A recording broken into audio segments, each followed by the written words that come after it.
Se olharmos hoje para as dunas ali mais tranquilas da Praia da Granja, vemos basicamente um cenário super familiar. Pais e filhos na areia, toalhas estendidas e aqueles condomínios pacatos ao longo da linha do comboio. Pois, é aquela imagem típica de verão, não é? Exatamente. Exato. Mas a verdade é que, debaixo dessa areia toda, esconde-se um território histórico incrivelmente denso.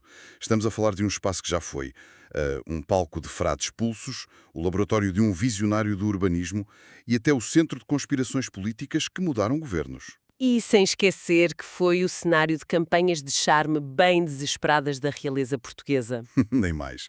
Isso é o que acontece quando aceitamos apenas a superfície das coisas. A geografia parece muito estática e simples, mas a erosão que moldou aquele bocado de costa não foi provocada só pelo vento ou pelo mar, foi profundamente política, social e económica. E é exatamente por essas correntes mais subterrâneas que vamos navegar hoje.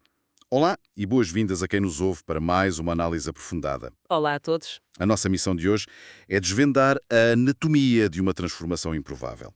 Quer dizer, como é que um local isolado, feito de silêncio e nevoeiro, se transformou de forma implacável no epicentro da elite, da coroa e da grande literatura em Portugal? É uma viagem incrível. É mesmo. E para isso, a nossa análise baseia-se num artigo fantástico do blog Porto de Antanho, com o título, deixa cá ver, 25.144, um aniversário natalício passado na Granja. Esse documento funciona como uma verdadeira cápsula do tempo. Quer dizer, ele não se limita a listar atas soltas. Ele expõe as engrenagens de como a alta sociedade do século XIX e XX usava o espaço geográfico para consolidar poder e influência. E tudo concentrado numa faixa de areia muito específica. Exatamente. Tudo ali na Granja. Ok, vamos desconstruir isto. E acho que temos de começar mesmo pelas fundações religiosas. Porque muito antes dos chapéus de sol e das elites, a Granja era um retiro espiritual. Sim, temos de recuar uns bons séculos. O artigo menciona que a praia foi descoberta no século XVIII pelos monges agostinhos de Grijó e que depois os frades crúsios construíram lá a Quinta da Granja. O objetivo era ter um refúgio para os meses de verão. Um local de isolamento total para rezar e descansar. Pois, mas essa paz monástica é subitamente interrompida pelo Marquês de Pombal. Claro, o Marquês de Pombal. Repara, sob o reinado de Dom José I, ele encetou uma das maiores campanhas de centralização do poder do Estado na história portuguesa. Ele não gostava de partilhar a autoridade. Nada mesmo. Para um monarca absoluto, o poder e a riqueza acumulados pelas ordens religiosas era uma ameaça constante. Ao pedir ao Papa a extinção de vários mosteiros, incluindo o de Grijó, o Pombal não estava apenas a confiscar edifícios.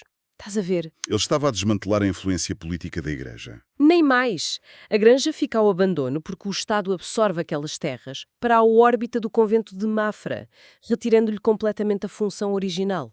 E o contraste agrava-se umas décadas depois, porque durante as lutas liberais, aquele espaço que foi desenhado para a contemplação silenciosa é transformado num hospital de guerra. Pelos miguelistas, sim. Imagina a transição brutal do ambiente. Do cântico dos monges, de repente passamos aos gritos de um hospital de campanha, no meio de uma guerra civil entre absolutistas e liberais. É drástico. E é a vitória dos liberais, que apoiavam Dom Pedro, que dá o golpe final no passado religioso da Granja. Em 1835, certo? Exato. Com Dona Maria II no trono, o novo Estado liberal precisava urgentemente de capital para se reerguer financeiramente, porque a guerra tinha esgotado os cofres. Então a solução foi confiscar bens. Uma confiscação em massa dos bens das ordens religiosas para depois os vender em asta pública. E é assim que a Quinta da Granja entra no mercado imobiliário. E é aqui que a narrativa dá uma volta de 180 graus, porque a propriedade passa por dois donos até cair nas mãos de um homem chamado Frutuoso José da Silva Aires. A história desse homem é fascinante. É incrível, sim. O Frutuoso compra a propriedade aos 57 anos. E ele não era propriamente um aristocrata de sangue azul. Não, era um burguês. Era um comerciante com muito capital. Ele tinha um armazém de vinhos e geria o célebre Botequim do Frutuoso. Lá na Porta de Carros, no Porto. Exatamente. E pronto, o homem enviúva, deixa os negócios na cidade, muda-se para aquela costa que estava deserta e decide desenhar um plano de urbanização próprio. Ele opera uma verdadeira revolução na infraestrutura local. Sim, e ele antecipa a chegada do comboio, que só viria mais tarde, em 1864, e decide mandar abrir ruas longitudinais e paralelas à via férrea. E transversais também, ele desenhou na ilha toda. E manda construir 7 casas para os seus 7 filhos. Olha, quando eu estava a ler isto, a única imagem que me veio à cabeça foi a de um jogador de SimCity na vida real. Uhum, completamente. Alguém que chega a um descampado aos 57 anos e diz: vou traçar a grelha urbana, vou definir por onde passam as estradas e basicamente vou fundar a minha própria cidade. O que é fascinante aqui é a mecânica da ascensão da nova burguesia oitocentista. Quer dizer, a velha aristocracia e o clero perderam o monopólio da terra com aquelas confiscações. Ficaram sem a vantagem histórica. Pois, e homens como o Frutuoso, com capital acumulado no comércio do vinho e na restauração, podiam agora comprar vastos domínios e ditar as regras. Mas espera aí, há algo que não bate certo nessa logística toda. Como é que o dono de um botequim, por muito ilustre e rico que fosse, tem autoridade legal para ditar o desenho de vias públicas? Ah, isso é que é interessante. A Funta diz que ele ofereceu os terrenos das ruas às autoridades civis. O Estado Liberal simplesmente aceitou que um privado desenhasse o mapa de uma localidade inteira. Aceitou e até agradeceu, porque o Estado da época tinha pouquíssima capacidade financeira para expandir infraestruturas locais a partir do zero. Ah, então foi conveniente. Muito conveniente. O Frutuoso faz uma jogada de gênio no mercado imobiliário. Ao ceder gratuitamente o terreno necessário para as ruas, ele força de forma indireta o poder público a assumir a manutenção, a pavimentação e a eliminação dessas mesmas ruas. Claro, passa a despesa para o Estado. Exato. E essas ruas, curiosamente, serviam de acesso direto às 7 propriedades que ele construiu para os filhos. No fundo, é o capital privado a instrumentalizar o Estado para valorizar os seus próprios ativos. E olha que essa valorização gerou uma dinastia a sério. A família Frutuoso Aires enraizou-se no poder de uma forma impressionante. Deixaram um legado enorme. Um dos filhos, o José Frutuoso, chegou a presidente da Câmara do Porto em 1887. Aliás, acho que foi ele que mandou deitar abaixo o antigo e modesto apiadeiro da Granja. Sim, para construir a imponente estação de comboios que conhecemos hoje. Pronto. E depois há o outro filho, Dom António, que seguiu a via eclesiástica e chegou a bispo. E um bispo altamente controverso, diga-se de passagem. Pois, a fonte refere que as suas posições políticas geraram sérias suspeitas na Santa Sé. Mas porquê? O que é que um filho da Granja fez para irritar o Vaticano a esse ponto? A tensão resulta da sua própria origem. Dom António era fruto desta nova burguesia liberal. O pai dele, o nosso jogador de SimCity, comprou terras que o Estado liberal tinha tirado à Igreja. Logo aí há um conflito de interesses para Roma. Exato. Logo à partida, um clérigo com ideias progressistas, proveniente desta elite nortenha liberal, entrava em rota de colisão direta com a postura profundamente conservadora e reacionária da Igreja Católica do século XIX. E a Santa Sé não o podia simplesmente ignorar. Não, o choque diplomático com Roma foi tão intenso que a Santa Sé arranjou uma solução de compromisso muito curiosa. Em vez de o confirmarem na Diocese no Algarve, para onde ele estava indicado, nomearam-no bispo de Betsaida. Betsaida. Isso fica onde? Em lado nenhum. Era uma diocese titular, ou seja, uma sede fantasma já suprimida há muito tempo. Fizeram isso apenas para o neutralizar politicamente, sem lhe tirar o título. Uau! Uma prateleira dourada eclesiástica. É impressionante como o filho do dono de um botequim forçou a diplomacia internacional a inventar-lhe um cargo fantasma. É o poder daquela nova elite. Mas, recuímos aqui um pouco à infraestrutura, que parece ser o motor principal desta história. Em 1864, o comboio rasga literalmente a Granja. E a partir daqui, aquela paisagem isolada sofre uma metamorfose acelerada, não é? O caminho de ferro destrói por completo a tirania da distância. Antes de 64, ir do Porto à Granja significava uma viagem de carruagem longa, cheia de poeira e super desconfortável. Ninguém ia para lá passar o fim de semana casualmente. Não, era uma expedição. Mas o comboio comprime o espaço e o tempo. De repente, a Granja torna-se o quintal acessível da elite urbana. E a percepção cultural do espaço muda logo a seguir. O Ramalho Ortigão capta isso de forma genial. Em 1876, no livro As Praias de Portugal. Ele tem uma descrição fantástica. Natureza selvagem. Ele chama-lhe uma povoação diamante, uma estação biju, uma praia de algibeira. praia de Algibeira é maravilhoso. E diz mesmo que, ao partir da praia, a vontade que dá é levá-la escondida entre as camisas na mala como um sachê de perfume.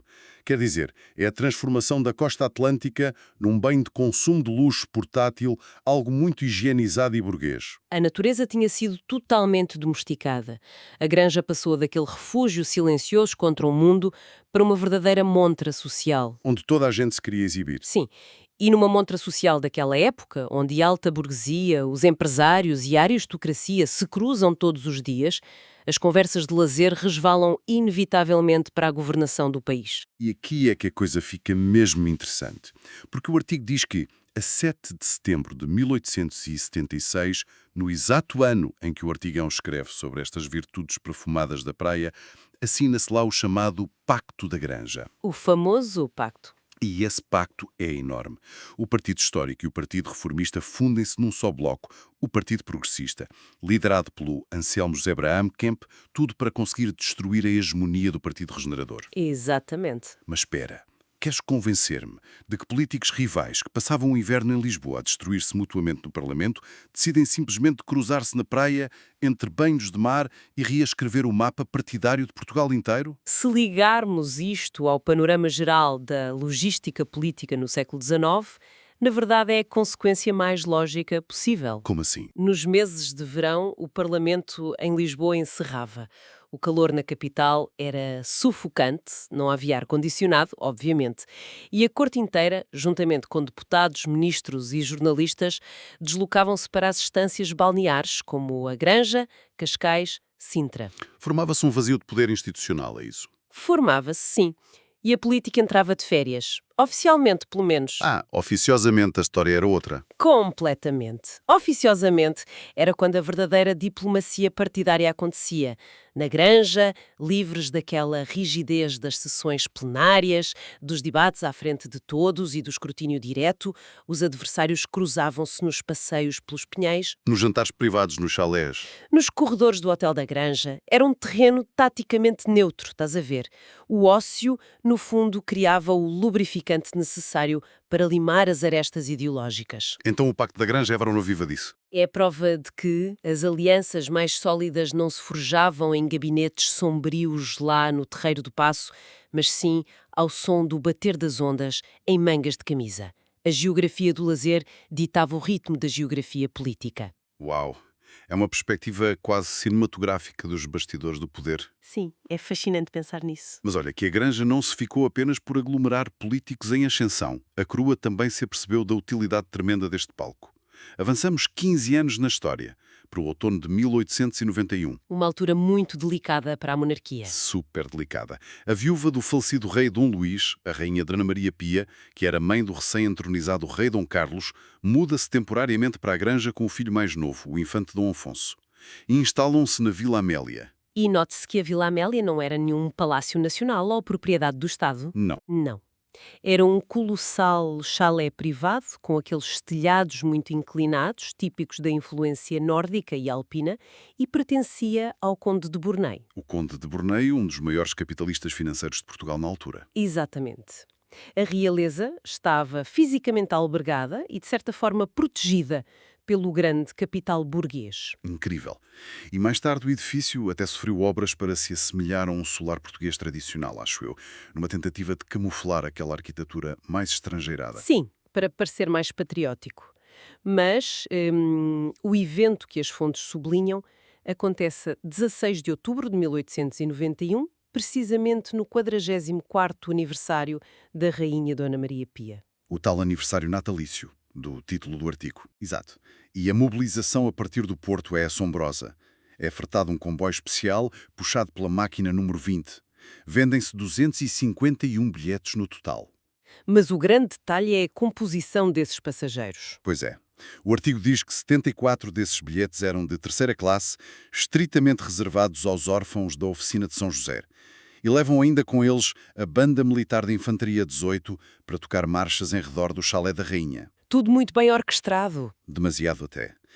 Lendo a lista de passageiros órfãos numa carruagem, militares a tocar marchas, aristocratas nos chalés, parece uma daquelas operações de relações públicas modernas altamente coreografadas, muito artificiais, não é? É porque era exatamente isso. Mas a minha dúvida é, por que este nível de espetáculo e de caridade pública orquestrada precisamente no Norte e exatamente no ano de 1891? Porque a monarquia portuguesa estava à beira do abismo, basicamente. E a Granja foi usada como tábua de salvação mediática.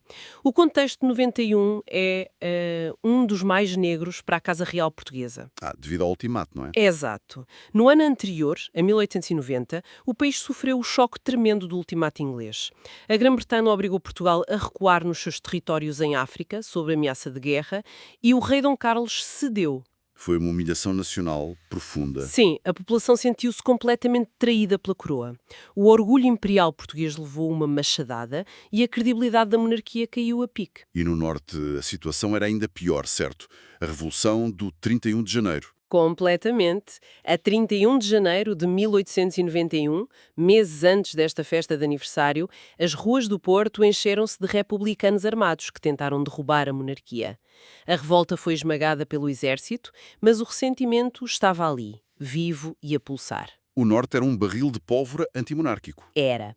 Portanto, a estadia da Dona Maria Pia na Granja em outubro desse ano, aguardando a chegada do rei Dom Carlos para inaugurar a Exposição Industrial do Porto, não eram umas férias reconfortantes na praia. Era contenção de danos cirúrgica. Nem mais.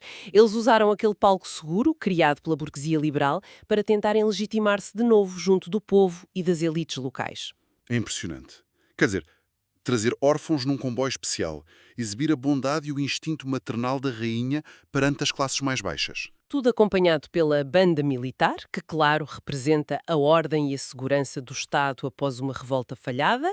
E fazendo tudo isto a partir da varanda da casa de um mega capitalista como o Henrique Bournay.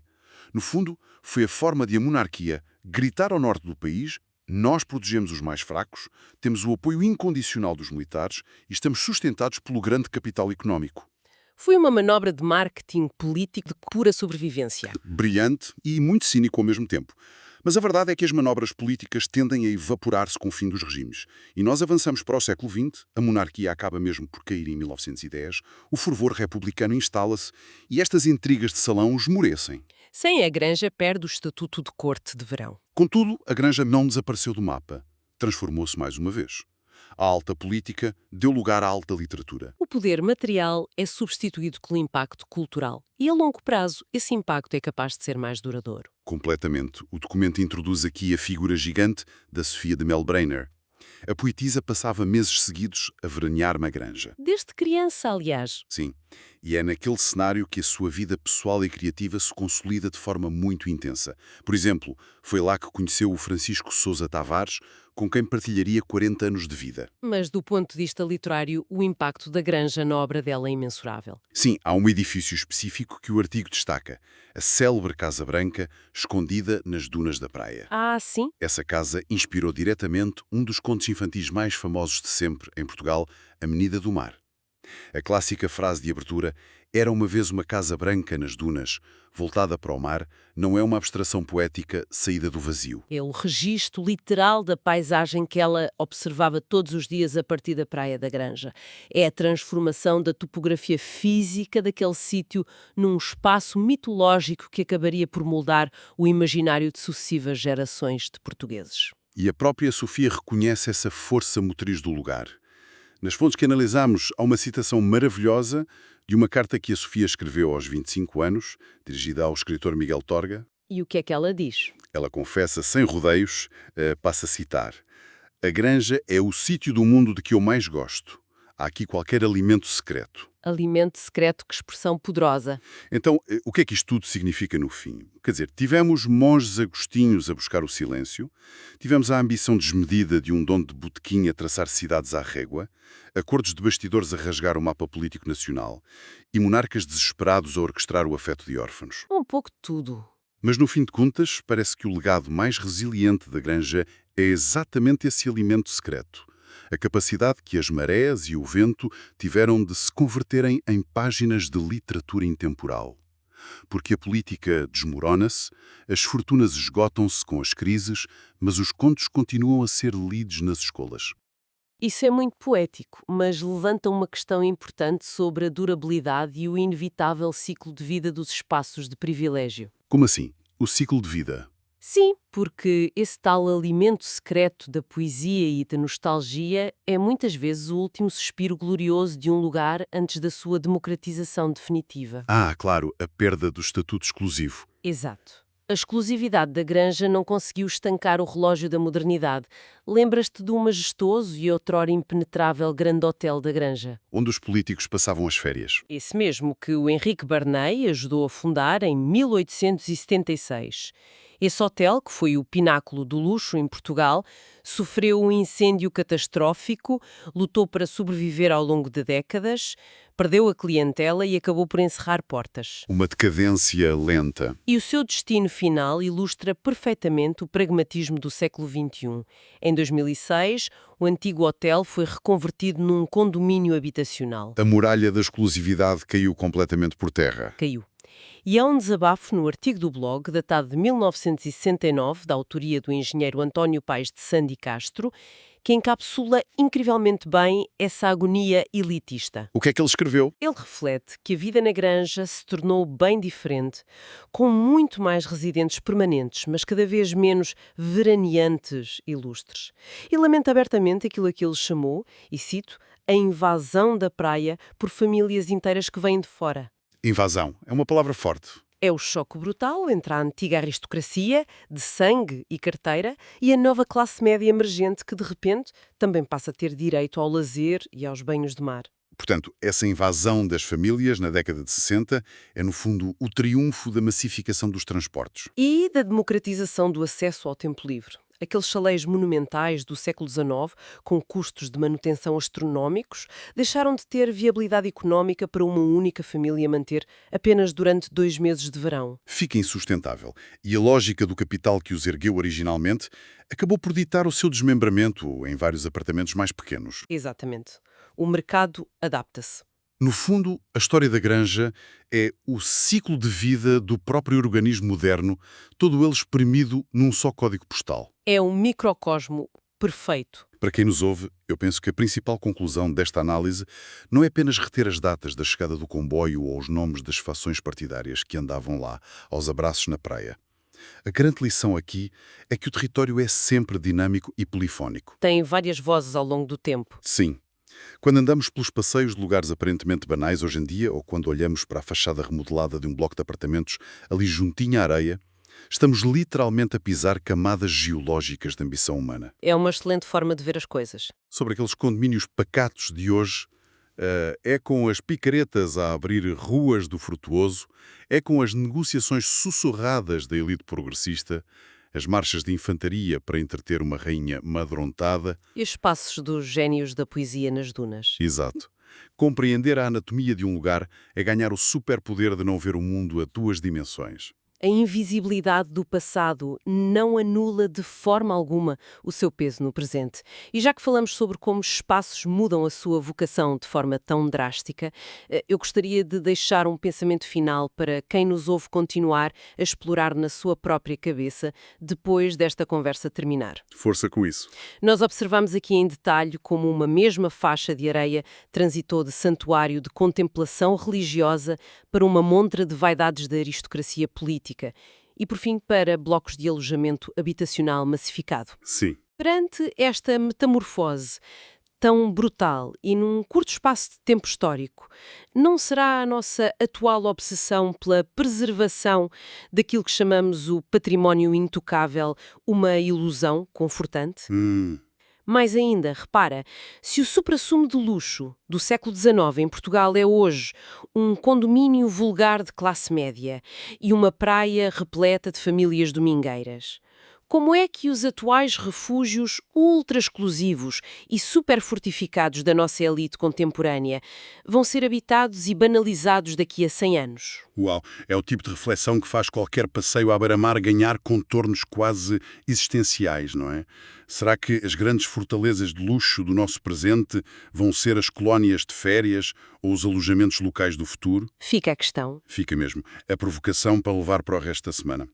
Muito obrigado a quem esteve desse lado pela companhia ao longo de mais esta exploração detalhada. Foi um prazer. É sempre fascinante arranhar o verniz dos mapas que usamos todos os dias e descobrir o mundo que está por baixo.